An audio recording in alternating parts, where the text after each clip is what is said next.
আসসালামু আলাইকুম গাইস, আপনারা সবাই কেমন আছেন? আলহামদুলিল্লাহ, আমিও ভালো আছি।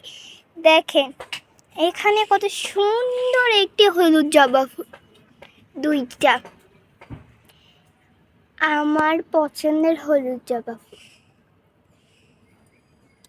আমি এরকম হলুদ জবা ফুল খুবই পছন্দ করি, আমার অনেক ভালো লাগে। কিন্তু আপনারা চাইলে কিন্তু নিতে পারেন এই হলুদ জবা ফুল। এইটা অনেক ভালো, আমি অনেক যত্ন করি, যত্ন সহকারে।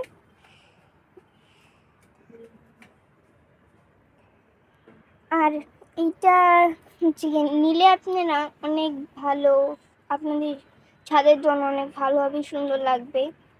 এর পাশেই রয়েছে একটি রজনীগন্ধা গাছ। দেখেন এটা হচ্ছে রজনীগন্ধার একটা ঢাল ছিল, যেটা উল্টা হয়ে ভেঙে গেছে। এই রজনীগন্ধার গাছটা আপনারা চাইলে এইটাও বানাতে পারেন। আপনারা সবাই ভালো থাকবেন। আল্লাহ হাফেজ।